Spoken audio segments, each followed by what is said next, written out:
Welcome to the Mizell Show. An inspiration for a new generation. Hi, I'm Alanna Mizell, a loving mother of two, a devoted wife to Steven, and an entrepreneur helping women realize their dreams and potential. And I'm Steven Mizell, caring father of two, a devoted husband to Alanna, and a driving force to help young men prepare for life after college football. And if that wasn't enough, we're a biracial couple. She was raised in the North, but I was raised in the South. The only thing normal about our lives, who am I kidding? It's never normal around here. Join us for the Mizell Show. Right now.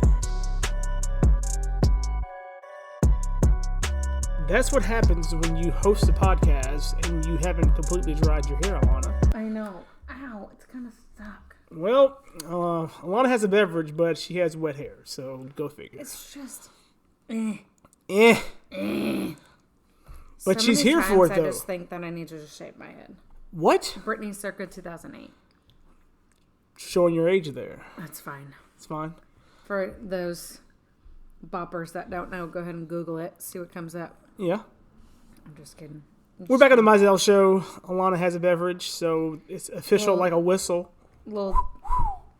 I said that earlier, and I sent a GIF, and Steven was like, there she is. Alanna loves a good GIF. I love a GIF. I love a GIF. I just think it articulates what I'm trying to say so much better than what I can. Valid. It's got emotion. Got emotion to it. A little vibe to it. Unless I send a voice record, yeah, it's just not the same. Not the same. So, Alanna, what are you reading right now? I can't remember if I talked about this on the last one. I think we did. I'm reading A Book of Two Ways by Jodi Picoult. It is taking me forever. See, here's the key. That's the problem. We talked about this in our last podcast, and Alana's still reading it. That's an issue. You know what I mean? It is a heft. It's over 400 pages. But it's also... It's not a small book. But you would still have knocked it out by now if you were right. like knee deep in it. You're right. It is... I don't know. I'm now beyond halfway to where I just feel like I've just got to finish it. But this is also the second time you've been trying to read it, though, right? It's the second time. So the first time I got it from the library, the public library, and I went through the allotted time and didn't renew it. I just was like, whatever. So they're like, they need the book back. Yeah. Mm-hmm. I didn't feel like renewing it, and I just like couldn't get into it. And I was like, maybe it was just like a reading slump. Yeah. Fault. I just think it's not one of mine. Right, I get that. I definitely get that. So any podcast you listen to still going heavy on? So there's one in particular. It's called Are You Hormonal? I don't think we've talked about it. We have not talked about that one. So it has two different people on it. Amanda, I can't remember how to pronounce her last name, but it's specifically looking at the mineral breakdown of our cells. So think iron levels, not just like with iron that you take from your blood, but actual cellular structure. Yeah. And also talks about like the balance of calcium and different things like that. So kind of looking even deeper into our being able to use a hair mineral test to hopefully catch things that are wrong before they're issues. So like if you have hypothyroidism, now that could be a functionality of your thyroid, but it could also be a functionality of your cells not creating what they need to create to be able to function and leverage your metabolism correctly. So it's kind of going more so towards root cause issues as we still try to figure out what on earth is going on with me. So that's been an interesting one for sure. Okay. I am still going heavy on Scamfluencers. It's a podcast that's hosted by Wandery and just kind of breaks down different people that kind of go through these scams. And they have a unique breakdown of it. But that's my kind of, I guess, let's say mindless, but a mindless podcast I can kind of put on as I'm working out or as I'm just kind of moving through the day and I just need something kind of in my ear. I throw that one on and I've enjoyed it. It's been pretty good. Some interesting episodes of late. But that's the podcast that I'm listening to. Now, one show that we watched that we didn't talk about was The Duggars. We didn't talk about our shows yet. So what are you watching? Well, all of my shows have like run their course. What? Like, I don't know if that was a season. You tried to watch New Amsterdam. Did you not get into that one? It's not. I not actually forgot. I forgot that I had started that. But your main flows, i.e., whatever Shonda puts out, Alanna watches. You're done now. I think they are. Man, I don't summer know. break. I haven't looked to see if they're coming back for like a season finale, but I would have thought that would have been the season finale. But two of your like really good shows are like done. Like This Is Us and Million Little Things are finished. This Is Us has been done for. They didn't do a season this year. Okay, and Million Little Things, and then I think Million Little Things is done. Ah, gosh, it's so good. So good. That last episode. So now you just are back to watching the 25th episode of Grey's. 25th. What season is she on? Oh, I don't know. It feels like more than 25. It's a lot of seasons. Yeah. Like to keep a show going when the girl's name who's about it has left the show. So she's left, but she hasn't left. Oh, she's left. There's some cameos that are going to still happen. Okay. And she's still signed on for the voiceover for a lot of the episodes, at least for this season. I don't know about for next season because like right when it opens up, it's her voice most of the time. Well, two things that we'll also talk about that we have been watching. Like, so me and Alanna really enjoy a good docuseries. Alanna mostly likes the narrative voice because it puts her to sleep. Yeah, literally pass out. But sometimes it locks us both in. And two phenomenal docuseries we've watched lately. Shouts out to Hulu and Amazon Prime.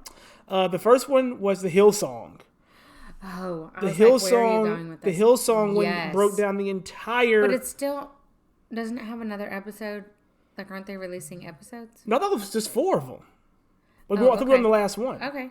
We haven't finished the last one, but so far it's been phenomenal. Like, it's been really good. And then the one about the Duggars is just like hands down really good because not only everything that happened within the Duggar family, but I think it also really shines a light on reality TV and like how they were like one of the very first families. That and just how tormented reality TV can actually be. And I think our society has now shaped their lives off of reality TV. Yeah. So like, I don't remember which episode it was or what we were watching, but it dug into how like current people that are millennials that are my age grew up watching like Paris Hilton and these totally irrational ways of living that's what actually shaped us into who we are today. So that's why Pinterest is as predominant as it is. I would say same as TikTok and Instagram and all those social medias. It's because it was fixated when reality TV began. And then my generation, your generation, specifically women, helped it kind of grow and fixate on the ideal of what other people say that your ideal should be. Yeah. So, I mean, that goes into marketing, body image, etc. Yeah. I think it really fast-tracked the amount of negativity that's being put on women in particular and a young generation to an out of control and I don't know how you get it back on track to positivity without putting very strict legislation around. I honestly think, of course, we're not even like digging into this, but we're digging into it now. I honestly think this generation or next generation, even call it, are going to have to actually be done with social media before it actually changes. I think. Well, and there's quite a few. There's been a trend of that. Yeah. Really? So, yeah, there's been. I mean, not gigantic trend, but there's been a good bit of trend of like actually going to a mall to shop, actually going to a brick and mortar place to shop. People, younger teens not wanting a smartphone and just wanting a flip phone or one that's less interactive with the rest of the world, like kind of starting their life off that way versus being so inundated with extreme realities. Yeah, because I know some people with the whole how you feel about TikTok, some some counties and some cities are banning TikTok. Some are banning their children from being on social media. To me, that TikTok over everything. I think TikTok is based on the fact that like they say the root of it is like it was created by the Chinese, and they're thinking that I think they're just using that as a control mechanism.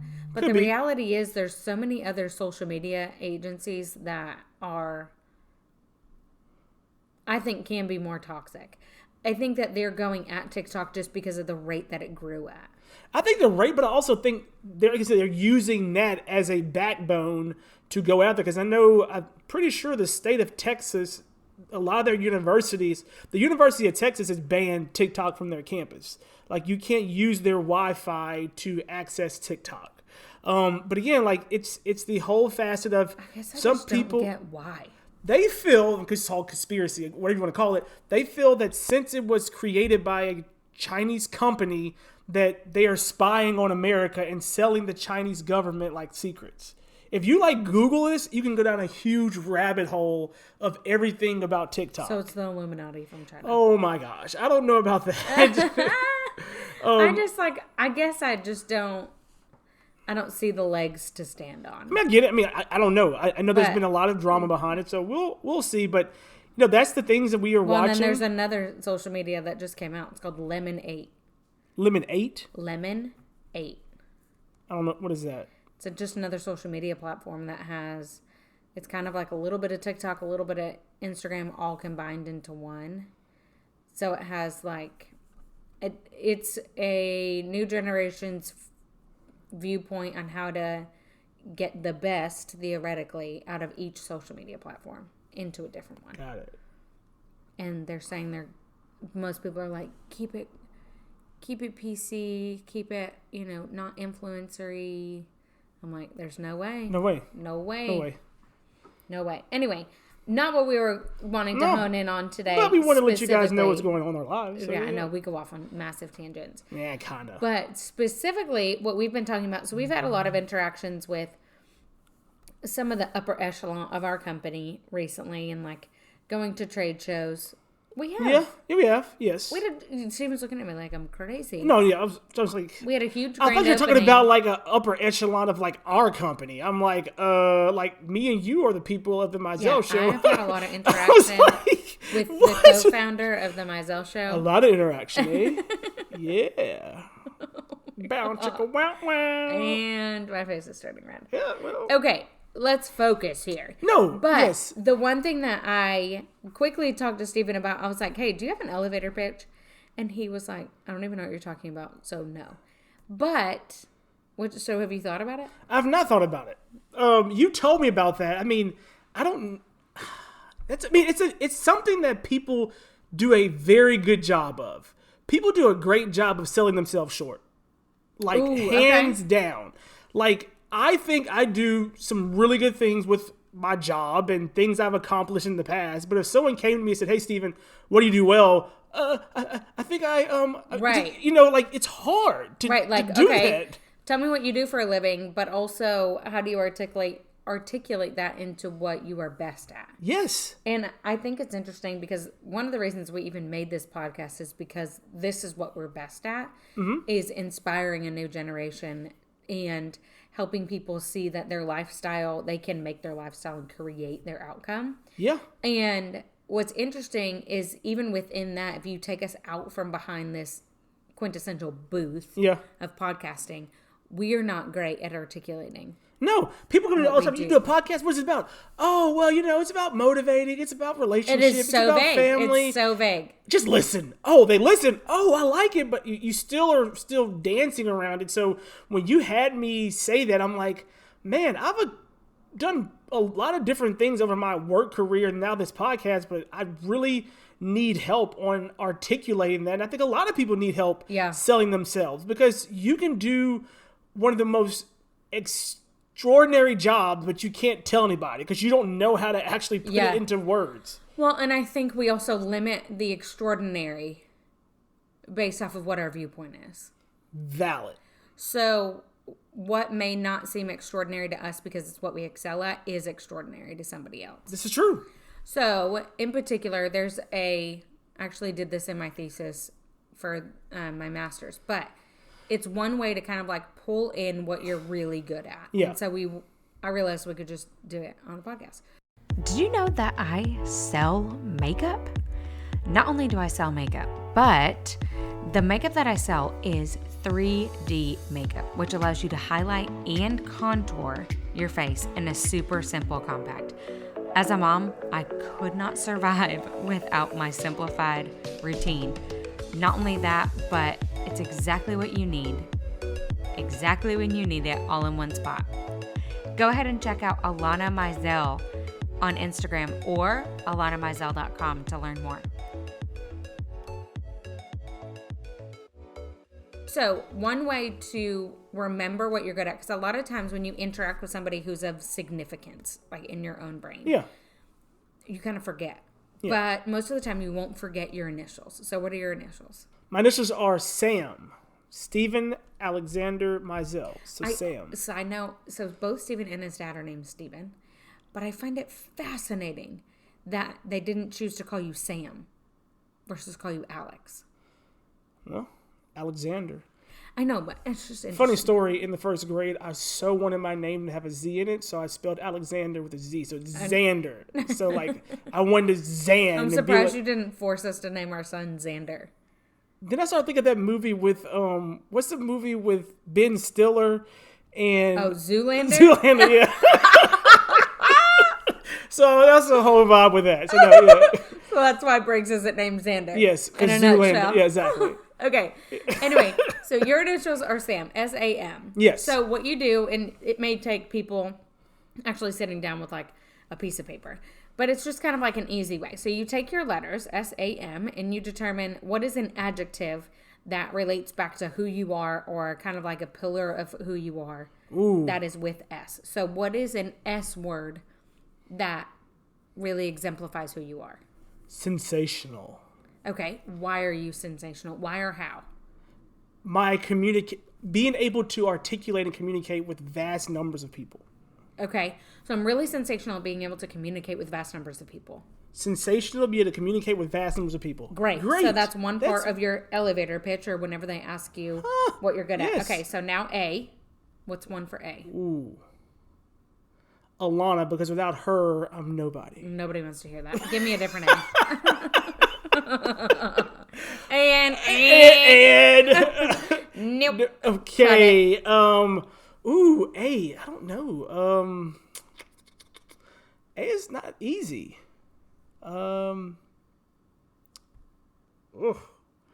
you really have me thinking on this podcast right now. Usually just so I would say one that defines you would be adventurous. So there you go. Let's go. Adventurous. So you've got S that's talking about how great you are at communicating. Well, then, through my communication, I've really been able to hone in on how adventurous I am with my marketing and my communication skills, and kind of be able to push the envelope with what I want to be able to achieve. And M is for motivating. M is for motivating. Yep. How are you motivating? I am motivating through my sensational communication skills and being adventurous and being able to tell my story and impacting others. Motivating. There you go. So, that was so good. Yes, I am so excited. Let's go. I can do an elevator pitch now. You guys, clearly Steven has never done this activity. I've never done it before. But it's a really great way when you're in a scenario and then she called me up and I was reading her thesis. I read the thesis. I just might have, No, he didn't. He definitely didn't do the work. I didn't do the work on the inside of it. But it's a really great way for when you're in large groups of people and you're kind of hopping from person to person to person to person to be able to articulate what you're great at without it being ridiculous. But it's also a really good facet because you're able to, like, when you're in that group of people and you can see from afar, like, this person is maybe in this group or that group, and you remember your initials, that person's really going to relate to my adventurous. That person really will relate to my sensation. Like, you're able to also know how to pull out your initial when you need to. Yeah. In those different groups. Well, and I think those three adjectives define you whether you're talking about your work or not. So True. You're sensational as a father. You're adventurous as a spouse. Fresh of a Father's Day. You're motivating every time you get up. So, like, those three words need to be you whether you are at work or not. They need to be defining who you are aside from what you do. Okay. Which I think is important because people want to know people. Yes. Because people don't buy what you do. They buy why you do it. Shout out Simon Sinek. Yes. That's my dude, really man. Excited Simon and Malcolm. And I didn't put him on my table, though. Can you believe that? What? I didn't put Malcolm or Simon on my table. I didn't either, and I didn't put Brene Brown. Dude. I need a bigger table. Cocktail hour. Meet with them first. No, because I didn't need them to be at the table. This is true. Anyway, so I think that's super fascinating and a great way for you to be able to pull in your initials, who you authentically are, without being obnoxious and salesy sounding. Yeah. Because it is, as long as you pick words that are actually who you are and not who you think you need to be, it will roll off your tongue. And like, write it down. Practice it before you go into different areas. You know, it may even be more of a mantra as you're like driving to work or driving to the event or going to a party or a cookout, now that it's like summer cookout season. Yeah. I think that those are great talking points. If you're going to meet, you know, your girlfriend or boyfriend's family for the first time, get those talking points ready. Yeah, that's a good icebreaker. Like you say, you having these talking points and feeling this confidence about yourself. And it's not just, you know, like you say, we were starting off about selling, but you're also just talking through conversation with like meeting like I said, the potential in-laws, going to work. Can you imagine you sit down at a dinner with, as a young male, trying to date a girl, get the family to like you. The dad says, so what do you do? And you're able to actually articulate not only what you do, but how great you are at it using your initials. Boom. They'd mic be drop. like, where's the ring? Where's the ring? Put a ring on it. Let's do it. Don't care how much you make. You are so articulate. You know who you are. And it just exudes a level of confidence because you've thought about it before. And I think that's why it may be a great mantra, like reciting to yourself before you walk into an event and those kinds of things. Because it's also like a level of confidence because it is authentically created by you and who you are. Exactly. I agree. So, we've waited long enough. What are your initials? Oh, gosh. I haven't done this in so long. So, I do typically use adventurous. Okay. You know, and be able to articulate my story of moving from New Hampshire to Memphis. Because that's a very adventurous thing to do. I usually talk about how meticulous I am. Ooh. And meticulous. Like how I use art as an outlet of being meticulous. I'm meticulous in my art, but also it allows me to kind of have that balance of freedom and being more adventurous and combining those two. The last M, I haven't done this in so long. Magnificent. You're hilarious. Yes, I could use magnificent. Magical, because you turned. I did used to use, so my maiden name is Raleigh. I did used to use ruthless. And like I didn't say that word in particular, but kind of having relentless? Ruthless. Having it kind of connect back to my determination and my drive to be able to succeed in things. So, I don't know that I love that word anymore, but that's what I used to use. I'm going to have to think about the other M. Wow. Stumped on the M. There's not many adjectives with M, though. Meticulous. I've said magnificent. I mean, I can't say motivating. I mean, I guess I could. I use motivation. Yeah. I mean, like, you do that? I'm just saying, like, why couldn't you use it? I guess I could. I think you motivate people of the podcast. Well, I can also say, like, marketing is another component of that. Yeah. So, yeah. Marketable. Okay. Well, there you have it. Alanna, stumped on my own. But drill. she drilled. No. I'm fascinated with what you told me. Like, I think sensational, adventurous, and motivating is just that's great. I now know some talking points when I get into a room, but also the talking points of being able to articulate not just who I am in my job, but also who I am as a person. I think that goes hand in hand. Like, you should be able to use. It should be able to coincide. Right, because it's who you are as a separate entity. Yeah. So if you just define it based off of the work you do, you're missing so much of who you are. Yeah. Like, your work is not your life. Yeah, very true. You don't live to work, you work to live. Alanna's just dropping all the nuggets today. No. Oh my goodness. And she says she's not motivating. Well, guys. No, I'm just trying to think about other M. I didn't say I'm not motivating. I mean, like, okay, let's play this game. M adjectives: magnificent, magical, motivating, majestic. Every time I hear the word majestic, I think of like a white unicorn. When I hear magical, I think of Disney. That's true. I mean, like, what other M? A whole new world. That's what it just made me think of. Sorry, last thing. Funny story before we leave. Speaking of these letters, we sometimes play this fun game at the dinner table. Like, after we eat. Speaking of letters. We go around the table and we say words that start with letters. And so we'll go like, the letter A. So I will say apple, or Adele will say axe. Alanna will say another A word. So we went around the table like 3 times. We get to Briggs. We're like, all right, Briggs, what's a letter that starts... For those that don't know, Briggs is our 4-year-old little boy. Yeah, 4-year-old little boy. And he's B. All the energy. All the energy. So we go around the table. We're like, all right, B, it's your turn. What's the letter A? He's like, a hockey puck. We're like, A. And he was like, I said A. I was like, no. We just fell out. Fell out laughing. I'm like, Briggs, it's hockey. But hey, he said A, so he's learning. Right. His word was A. A. That's a hockey it. puck. Oh, there you go. Hysterical. But definitely dig into your 3 letters. Of course, you heard me fumble through them, but with being able to sit down and have some more time, you can really be able to articulate who you are, what you want to do, where you're going with just 3 letters that connect to your initials. And hopefully in a stressful situation, you can remember even just one of those initials and what letter they connect with. And if you need any help, open up a Microsoft Word document, type in one word, and then see the other words in the thesaurus. Right? Should we do that? No. All right. All right, guys. Yeah. You can definitely use your thesaurus. Yes, you can. Well, we appreciate you as always. So if you guys are enjoying this, definitely leave us a review. Give us the feedback. If there's something you guys want us to talk about, reach out to us on our website at themizellshow.com. There is a contact section. You can put it in there. We would love to hear about it. Or you can always go over to Instagram at The Mizell Show. Also, as always, don't forget to screenshot this episode and just add it to your stories and tag us on Instagram, on Facebook at The Mizell Show. Thanks, guys. Are you loving The Mizell Show? Well, we love you all. And did you know that you can have me and Steven talk to your team or a group of 25 of your friends?